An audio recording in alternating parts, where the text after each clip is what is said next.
नमस्कार दोस्तों, आपका स्वागत है हमारे चैनल में। दोस्तों, जीवन मृत्यु, सुख दुख, नुकसान फायदा, ये सभी जीवन के महत्वपूर्ण अंग हैं। कभी तो जीवन में खुशियों की धूप होती है तो कभी दुख के बादल भी छा जाते हैं। हर व्यक्ति के जीवन में उतार चढ़ाव तो आते ही रहते हैं। ये सब समय चक्र के कारण होता है। समय से बलवान कुछ भी नहीं होता। समय के आगे सब झुक जाते हैं। आपने अपनी जिंदगी में कई लोगों को अर्श से फर्श पर और रंग से राजा बनते देखा होगा। समय के हथियार बहुत तेज होता है, इससे कोई नहीं बच पाता और इसका घाव कभी नहीं भरता है। पर हम कैसे जान सकते हैं कि हमारे समय चक्र का दौर कैसा होने वाला है? समय हमारे लिए खुशियों के द्वार खोलेगा या संकट के? ऐसे कई सारे प्रश्न आपके मन में भी उत्पन्न होते होंगे।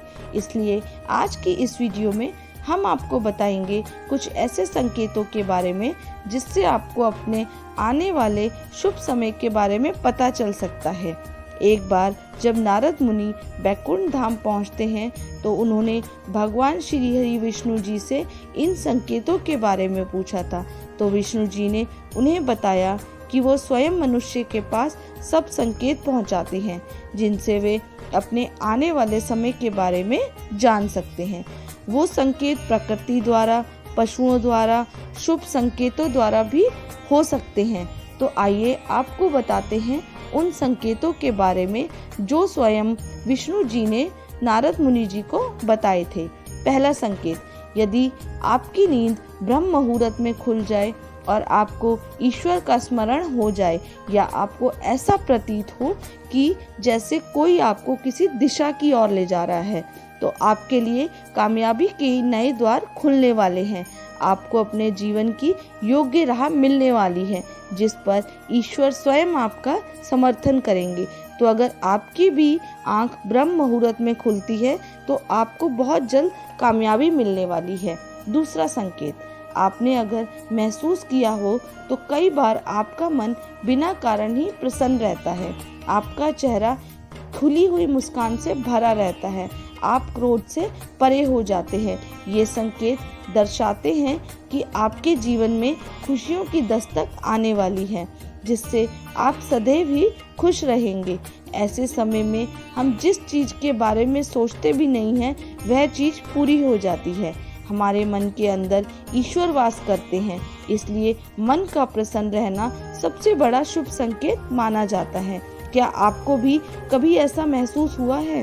तीसरा संकेत, अगर आपके घर में गौ माता बार बार द्वार पर कुछ खाने आ जाए, बंदर आपके घर से खुद उठाकर कुछ चीज ले जाए, बिल्ली आपके घर में बच्चों को जन्म दे या आपके आंगन में पशु पक्षी अपना डेरा बना ले और वहीं पे चहकते रहे, ऐसे कुछ शुभ संकेत दर्शाते हैं कि आपका आने वाला समय आपको बलवान बनाएगा जिससे आप अपने जीवन में उच्च स्थान पर पहुंच जाएंगे। चौथा संकेत, छोटे बच्चों में ईश्वर खुद बसते हैं, ऐसा हम सभी मानते हैं।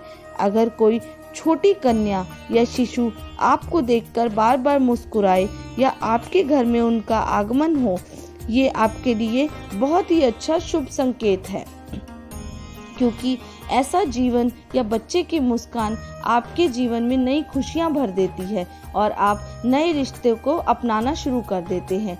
ऐसे संकेत आपको ईश्वर की कृपा से ही प्राप्त हो रहे होते हैं। पांचवा संकेत, कई समय से चल रहे खर्च, अगर आने वाले संकट टल जाएं और धन के नए स्रोत खुलने लग जाए आपके जीवन में, इन संकेतों से समझ जाएं कि आपका बुरा वक्त अब जाने वाला है और धन आपके घर में जरूर टिकेगा और महालक्ष्मी माँ का आगमन भी आपके घर पे जरूर होगा। छठा संकेत, पूजा की थाली में फूल, माला, चंदन का गिरना, ईश्वर की मूर्ति आपको देखकर मुस्कुरा रही है ऐसा आपको प्रतीत होना, घर में प्रिय अतिथियों का आना, घर में चांदी और सोना आना, महिलाओं के बायां और पुरुषों के दाहिनी अंगों का फड़कना बहुत ही शुभ संकेत माना जाता है। ये सारे संकेत आपको आने वाले शुभ समय के बारे में सूचित करते हैं। 7वां संकेत, सुबह सुबह आप घर से किसी शुभ कार्य के लिए निकले और आपको गौ माता के दर्शन हो जाए, या आपको किसी संत, साधु, पुजारी का आशीर्वाद प्राप्त हो जाए, तो ये बहुत ही शुभ संकेत माना जाता है। इसका अर्थ यह है कि आप जिस भी कार्य के लिए निकले हैं वो कार्य अवश्य ही सफल होगा। उस कार्य में आपको सफल होने से कोई नहीं रोक पाएगा। 8वां संकेत, संध्या काल के समय जल से भरा पात्र, दूध से भरा पात्र किसी के द्वारा आपको प्राप्त हो, या कोई मीठी वस्तु आपको प्राप्त हो जाए, तो ये संकेत भी आपके जीवन में शुभ समय के आगमन को सूचित करता है। तो दोस्तों, ये थे वे कुछ संकेत जो मनुष्य को ईश्वरीय कृपा प्राप्त होने के संकेत देते हैं। अगर आपको भी ऐसे संकेत मिलते हैं तो हमें भी कमेंट करके ज़रूर बताइए। और अगर आपको हमारी ये वीडियो अच्छी लगी हो तो चैनल को लाइक, सब्सक्राइब और शेयर ज़रूर करें। धन्यवाद।